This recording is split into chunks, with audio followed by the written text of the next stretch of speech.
Nikolajus Nosovas. Nežiniukas Saulės mieste. Iš rusų kalbos vertė Ieva Alšauskaitė. Įgarsino Katerina Zerskaitė. 8 skyrius. Cirkulina ir planetarė. Kelias vėl ėmė kilti, o įkalniai pasibaigus, prieš keliautojų akis atsivėrė anksčiau niekad nematytas reginys. Galima buvo pagalvoti, kad kažkoks milžinas įsibrovė į tekstilės fabriką ir išviniojo po žemę tūkstančius margos medžiagos ritinių. Pačios tolimiausios kalvos buvo nutiestos kartūno juostomis su smulkiais taškeliais – juodais, baltais, geltonais, žaliais ir raudonais. Jos tysojo viena šalia kitos ir buvo užklojusios visą žemę. Dar arčiau žemė buvo išklota didžiuliais įvairiais spalviais ratilais. Ypač ryškiai skyrėsi geltoni ir raudoni ratilai, kurie spindėte spindėjo vidur žalių laukų. Tarsi kas būtų tyčia išbraižęs žemę skriestuvu ir nuspalvinęs, pasakė Pupytė. Kam čia prireikė braižyti žemę skriestuvu, atsakė Nežiniukas. Privažiuosime arčiau ir sužinosim. Juo žemiau leidosi nuo kalno automobilis, jo prasčiau matėsi ratilai, o paskui ir visai išnyko. Kelias, kuriuo dūmė mašina, pasidarė lygus kaip miško proskina. Iš abiejų jo pusių traukėsi aguonų laukai. Buvo panašu, tarsi mes su jumis važiuotume per mišką. Tik čia vietoj medžių, kamienų, stirksojo ilgi žali stiebai, o viršuje spindėte spindėjo saulėje raudoni aguonų žiedai. Vėliau mašina ėmė važiuoti pro morkų, braškių, geltonųjų pienių laukus. Paskui vėl prasidėjo aguonų laukai. Čia turbūt kokie aguonėdžiai gyvena, pasakė Margulis. Kas čia per aguonėdžiai, paklausė Nežiniukas. Ogi tie, kurie mėgsta aguonas. Tai jie veikiausiai čia viską pasėjo, ir aguonas, ir morkas. Kasgi imsis tokias aibės sėti, tiek daug kaip gyvas nesuvalgysi. Netrukus automobilis išvažiavo iš aguonų lauko. Ir mūsų keliauninkai išvydo netoli kelio kažkokią keistą mašiną, primenančią lyg automatišką sniego valyklę, lyg traktorių. Toji sniego valyklė iš lėto važiavo ratu ir šienavo. Nežiniukas net sustabdė automobilį, norėdamas pasižiūrėti, kaip jį dirba. Priėję arčiau, mūsų keliauninkai pamatė, kad priekinėje mašinos dalyje buvo mechanizmas, panašus į plaukų kirpimo mašinėlę. Toji mašinėlė be atvangos šienavo žolę, kuri čia pat pakliūdavo po peiliu. Tas peilis be atvangos pjaustė žolę į gabalėlius. Po to žolė patekdavo ant judančios juostos, slinkdavo aukštyn ir pakliūdavo tarp 2 dantytų būgnų, kurie greitai sukosi ir tarsi kramtė ją dantimis. Šitaip sukramtyta žolė dingdavo mechanizmo viduje. Mašinai praslinkus, žemė likdavo suarta. Iš to galėjai numanyti, kad mechanizmo viduryje buvo plugas. Iš oro jo nesimatė. Užpakalyje buvo įtaisyti automatiški grėbliai, kurie pureno suartą žemę nelyginant akėčios. Ant mašinos šono buvo užrašas Cirkulina. Nuostabiausia buvo, kad mašinos niekas nevairavo. Vieta prie vairo buvo tuščia. Nežiniukas ir jo draugai kruopščiai apžiūrėjo mašiną iš visų pusių, bet nė gyvos dvasios nerado. Še kad nori, tarė Margulis. Jis jau norėjo nustebti, bet laiku susigribo ir nutilo. Pupytė, kuri neypatingai domėjasi mašinomis, pasakė, kad jau metas važiuoti toliau. Bet Nežiniukas žūtbūt norėjo sužinoti, kaip čia yra. Atidžiau pasižiūrėjęs jis pastebėjo, kad lauko viduryje stovėjo stulpas, apie kurį buvo apvytas metalinis lynas.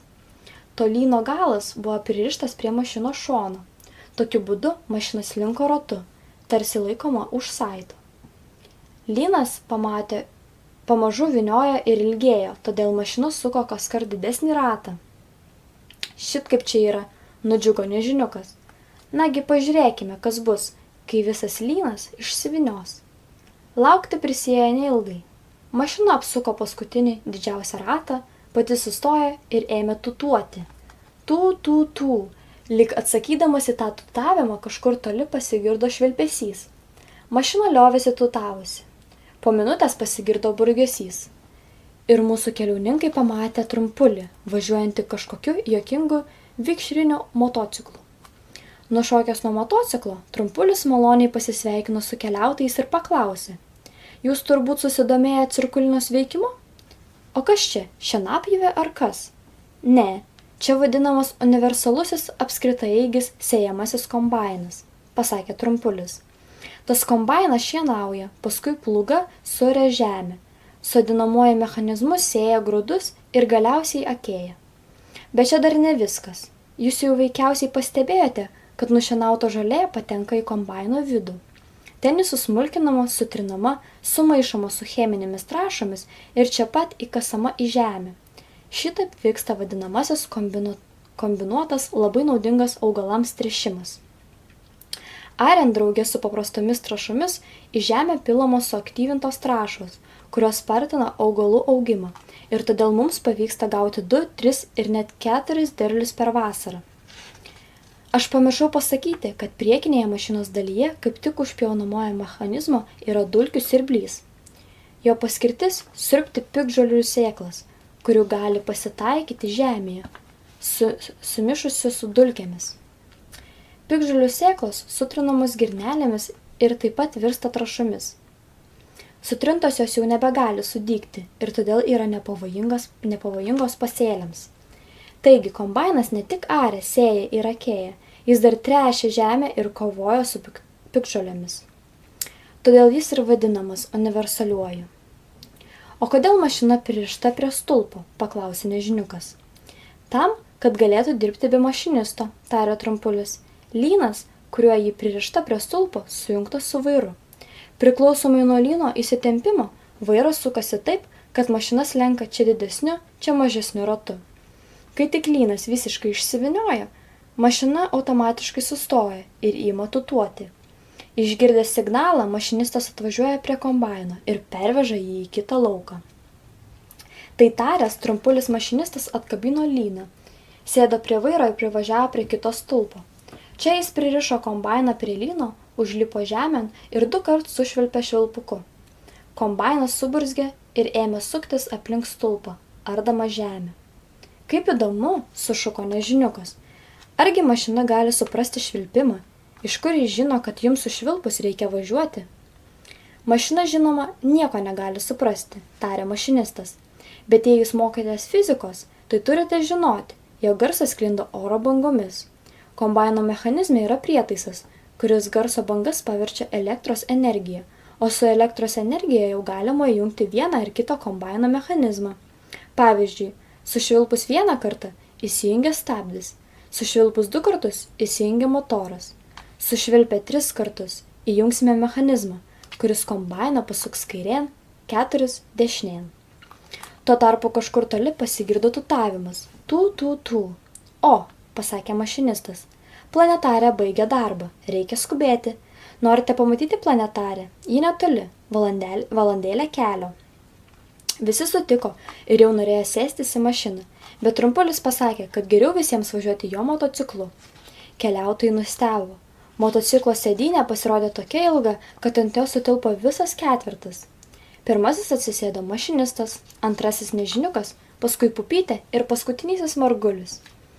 Trumpulis užvedė motorą ir motociklas nušvilpė žemę taip greitai, jog visi pritrūko kvapo.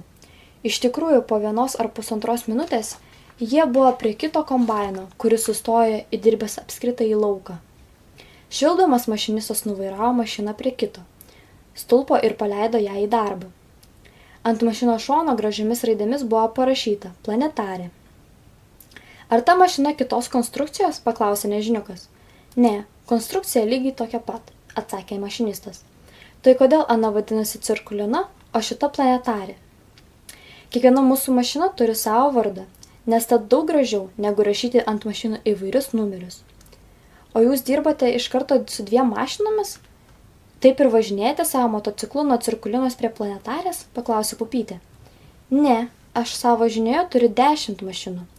Ekscentridę, koncentriną, rondozą, cirkuliną, sraigę, malūnsparnę, sukinę, orbitą, palydovę ir planetarę.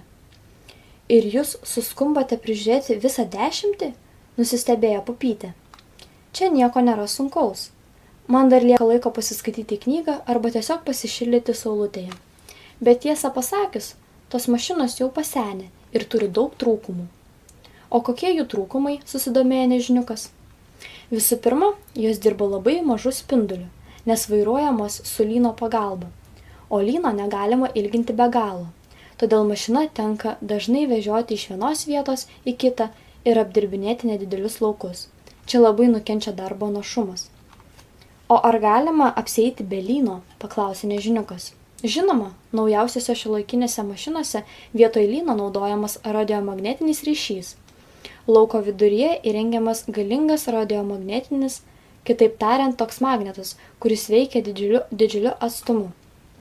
Toks pat radiomagnetas, tik mažesnis, įtaisomas prie kombaino vairo.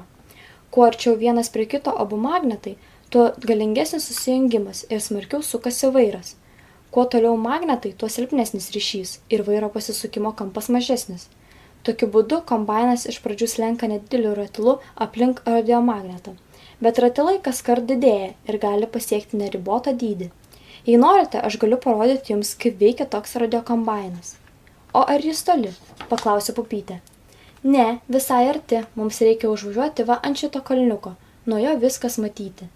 Visi su džiaugsmu pritarė ir užsėdę ant vikšrinio motociklo nuvažiavo.